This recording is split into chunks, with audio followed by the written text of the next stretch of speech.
So we're going to start looking at observational studies. And observational studies, it's really in the name, it's where you are just observing. So the researchers gather data without influencing the subjects, meaning you aren't adjusting the temperature on anything, you're not providing a drug for a trial, you're just observing things as they are naturally occurring. So surveys and kind of samples that are similar to surveys are a common method used with observational studies. If you're emailed a survey to fill out, they're not influencing anything, they're just collecting data that's naturally occurring. That's something that's already true. So what we're going to do is go through these different sampling methods, and we'll also talk about bias that can come through with these sampling methods. What we're going to do is, in terms of applying an example to each of these cases, we're going to kind of use this idea that we want to survey SPSCC students on how much they pay for housing per month. So if we were interested in that data, how could we collect an observational study? So first one is a census. So this method is called Census. The description of this method is that we survey everyone in the population.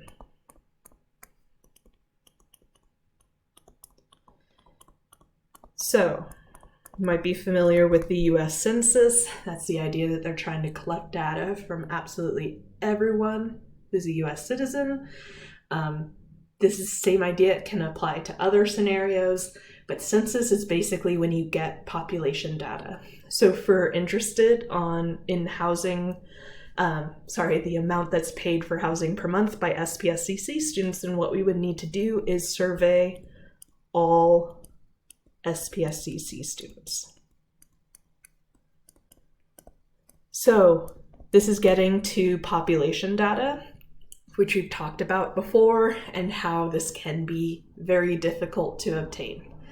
And when it's difficult, that means it takes time, which often means that it takes money as well.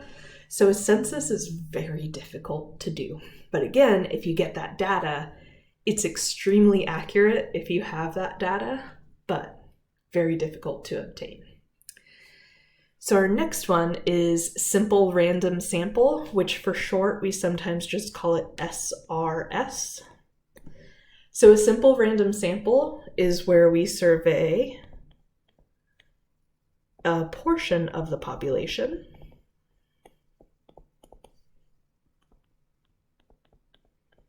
using random selection.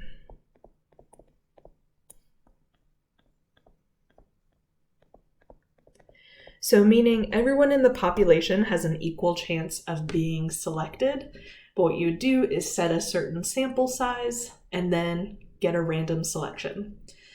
Something that's interesting about this is that as people choosing randomly, we are terrible at it. We are very bad at being random. So if I was in a classroom with all of you and had to randomly select groups, we have all of these ingrained biases that we don't even think about that can adjust how we choose things. So something about this random selection piece is often we want to use a computer or some form of technology to do it for us because we're so bad at it. So something I'm going to throw in here is that we're going to use a computer program because we can't be relied on. Use a computer program to randomly select, and let's say I make a sample size, let's say I'm just going to look at 100 students. So to randomly select 100 SPSCC students. So I would need to have like the full list of all of the students, and then I would have a program randomly select 100 for me. And then from that, I can start collecting data. This method of collecting data is really good. That little addition of randomness changes a lot, and it makes it behave a lot like the population, especially if you have a large sample size. A tricky part could be getting all of the responses back. But if you have a large enough sample size, typically the rule of thumb is at least 30 people. More is better, but we'll talk about that value of 30 later on in the course. But if you have a sample of at least 30, this sample that you're getting is going to closely represent what's happening in the population.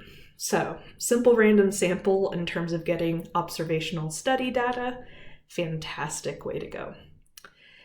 Let's talk about stratified and cluster. We're going to talk about these together because they sound very similar. In fact, I'm going to describe both of these at the same time. So, stratified and cluster all use this idea of separating your population into groups by some characteristic.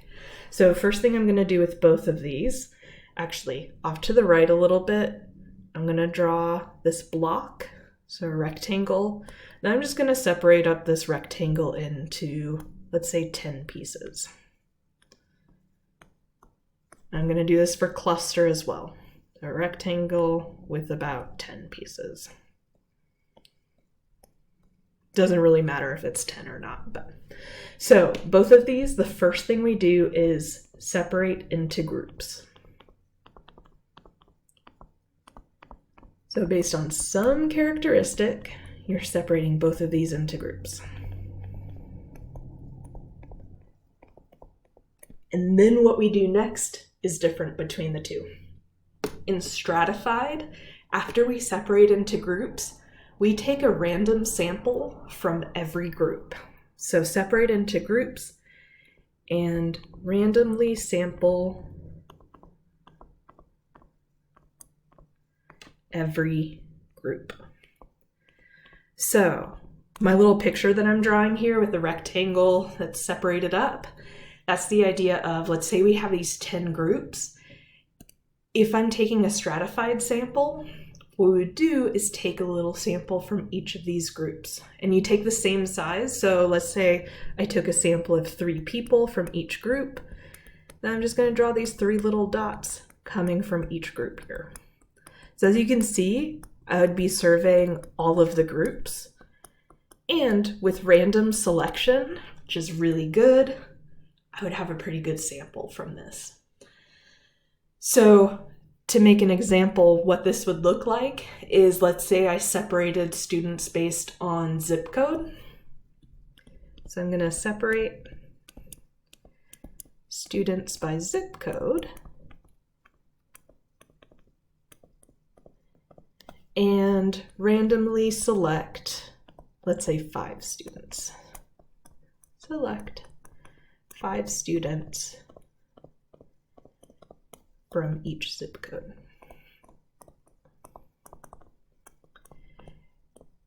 In terms of if we're interested in like cost of housing for SPSCC students, this is pretty good because what this would do is it would give us a mixture of areas, but we'd get a good representation from each of the areas. So with that, we wouldn't really be leaving anyone out of this data. It would create a pretty fair representation, even though maybe it would emphasize less populated zip codes by students than others, but really stratified can be a great way of sampling. So I'm going to put little stars by stratified because it is pretty awesome. So going back to cluster, same idea where we separate into groups, but then what we do is we randomly select entire groups to survey. So in randomly select some groups to survey everyone in. Everyone in. So what that means is if I have my 10 groups here, again, you could use a computer program of some sort, but let's say I wanted to randomly select 5 of these. And let's go ahead and use zip codes again. So what the computer would do is randomly select 5 zip codes. So I'm going to just draw 5 those.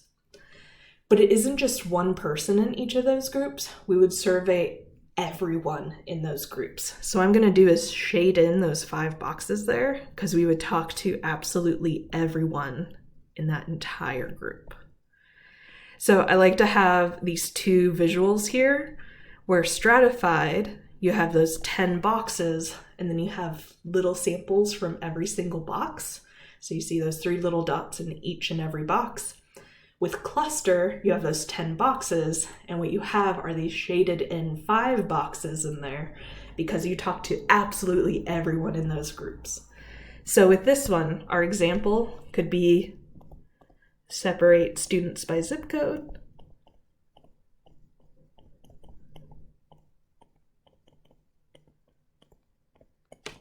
And randomly select 5 zip codes to survey all students in. So you would get these 5 zip codes, and then you would send a survey to absolutely every single student living in those 5 zip codes. But as you can see with this, what would happen is it leaves out entire groups. So in this case, we'd be leaving out entire zip codes. And that can often be problematic, especially if the characteristic that you're separating everything by is kind of relevant to our data, like zip code can connect to housing costs. So with that, this might not be good for our data and could skew the data so that it's not actually accurate. So cluster isn't a great one, but you can see it used. Stratified is fantastic because it gets that nice sampling across all of the groups. So that's stratified and cluster. Let's go to systematic. So this one, the definition can be kind of confusing, but then when we put into practice, it makes a little more sense. So with systematic, you survey every nth individual, where the researcher chooses what n is. So let's say I made a list of all of the student names. So list all of the student names and survey every, let's say 25. So every 25th name I would survey that person. So with systematic, it creates this kind of counting theme to it. So it could be every 10th individual. It could be every 100th individual. You'd want to make sure that by the end you have a large enough sample. So 25th with all of our students, that would probably give me a really big sample. So you can choose the number. Something that's difficult with this is that you do need to somehow have your population as countable. So like listing all of the student names isn't too bad, but sometimes that isn't realistic. Multi-stage is a combination of methods.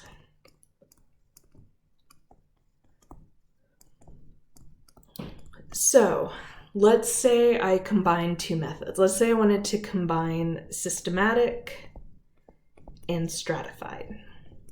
So if I do systematic first, that could be selecting every 25th name. So then what I'd have for my sample is this list of names that were collected by just selecting every 25th name from that overall list. Then to make it multi-stage, it would be taking just that list. So I shrunk my population a bit, so I do have this sample. Then from that sample, so from those names, I'm going to go with stratified.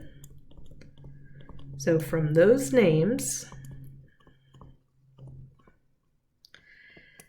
what we could do is separate by zip code and randomly select, let's say, three students from each zip code. So This has 2 layers to it. I mean, you could keep layering on pieces. You'd still want to make sure you have a large enough sample at the end of it. But with this should be pretty good in terms of dwindle down that name list a little bit by using systematic and then jump into that stratified idea. It's just the group you'd be picking from would be a bit smaller. Multi-stage can be great, but it does kind of inherit any downfalls to it. So like systematic, it has to be countable. So if you're doing multi-stage with systematic, then it has to be countable there too. So, all right, let's talk about bias. When we collect our data, we want to eliminate any form of bias that we can.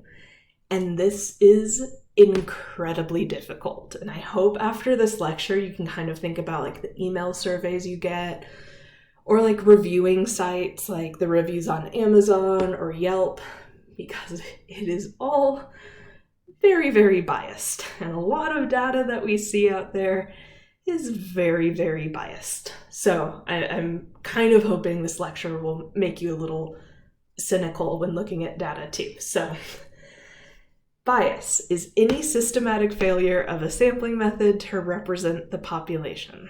So a sample is biased if it does not represent the true population. We can't fix the biased data. All we can do is try to create the best survey that we can and using the best methods of surveying that we can. So there are many forms of bias out there. We're going to focus on voluntary and convenience, mostly because that's what we see most often, or at least what I see most often. So voluntary, and what we're going to do is, this is actually a sampling method. So voluntary sampling or self-selected sampling, these are methods of having an observational study. And what this means to have a voluntary sample, it means that the subjects choose to participate.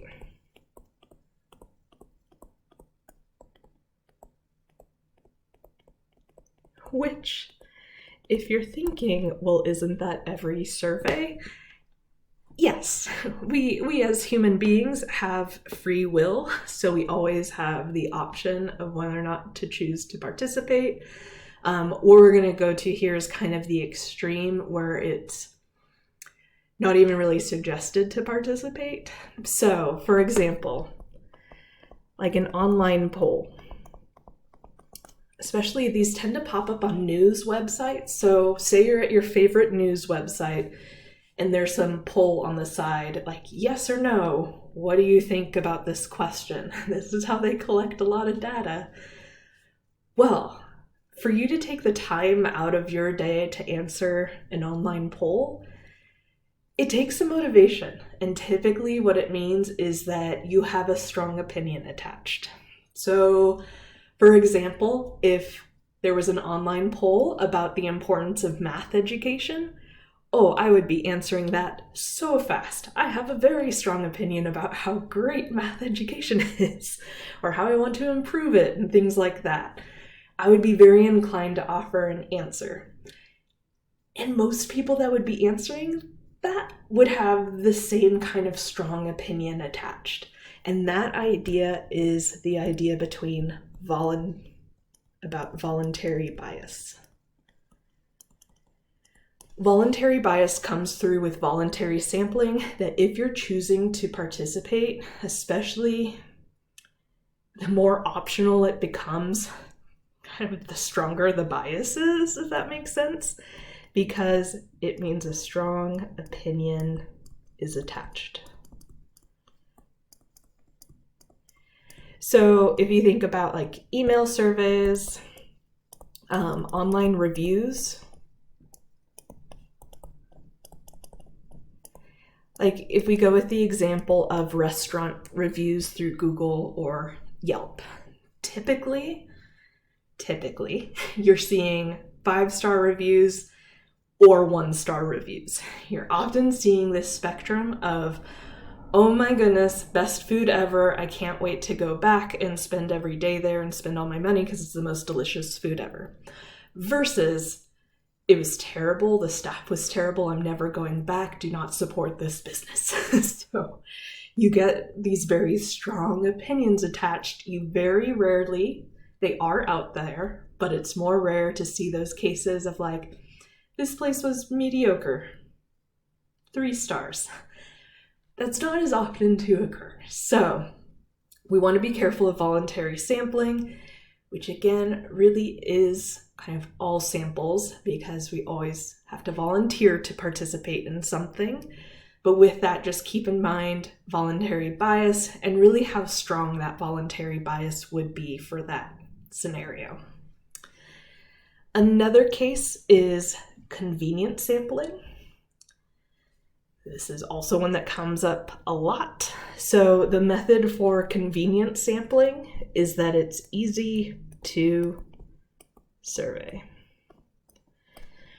So imagine if I said, I need you to collect data from 15 students. And maybe this would make a little more sense if we were in the classroom.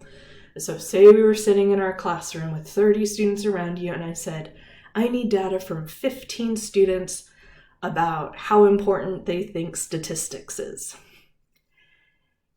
What you might be inclined to do is immediately turn to everyone around you and ask that question, right? Then you could have your project done by the end of the hour.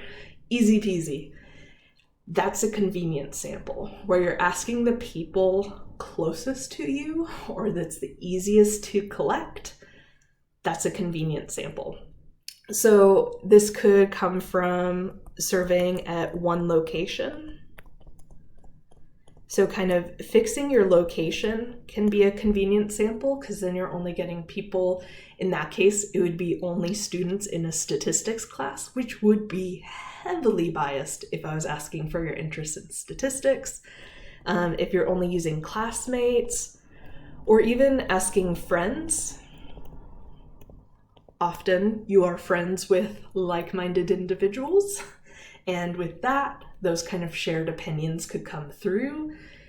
Online polls and email surveys are also convenience because those are easy to collect and they're all coming from one location. If you're filling out an online poll, it's just on that one website.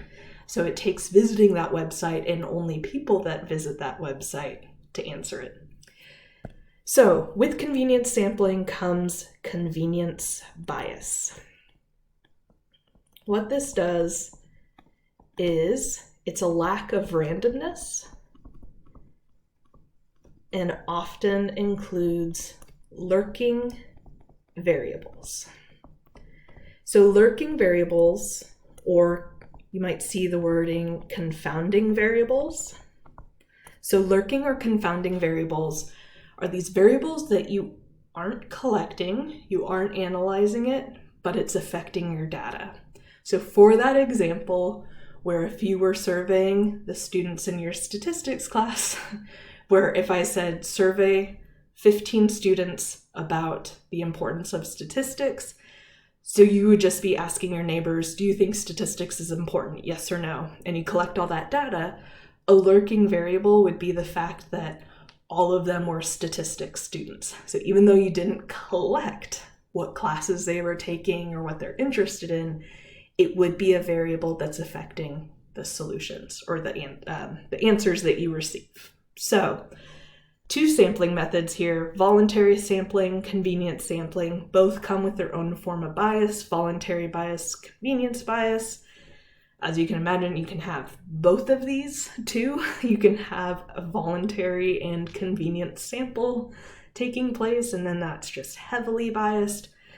Again, it's really difficult to avoid these, but we want to be aware of them when we're looking at how data is collected. So, sorry, this is getting a little bit long, but we're almost done here. Something we're doing with these studies, and eventually what we're going to talk about next, is experiments.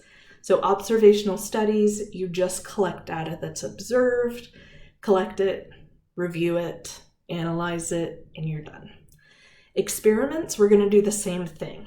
Experiments, the main difference is you aren't just observing, you are affecting the environment of the subject. So whether it's a drug study, so you're providing a drug, or you're seeing if classical music affects how they take tests, you're doing something to their environment to change things and studying the effect of that change. So between observational studies and experiments, we want to be able to make cause and effect claims. We want to say, does this cause this? Because that's really strong to say something causes another thing. Thing is, with observational studies, we cannot make cause and effect claims. These causation claims don't work, and it's because of these lurking or confounding variables. As strong as we make a study, as strong as we make this observational study with randomness and a good sample size, there can still be these lurking or confounding variables. So with that, if we have an observational study, we cannot claim cause and effect. So any of these sampling methods we just talked about, we cannot claim cause and effect. What we're going to talk about in the next video with experiments, now that we're kind of manipulating things and we can have more hands-on, it isn't just surveying and collecting data. Since we can be more hands-on with it, we can eliminate these lurking or confounding variables. So we'll talk about that in the next video with experiments, because then we can claim cause and effect. We just need certain things to be true. With these samples, like I was saying, I think simple random sample is really our go-to. Stratified is pretty good too. With that randomness and how we're selecting it, that should eliminate lurking or confounding variables, or at least reduce them, but they could still be there, so we want to be careful.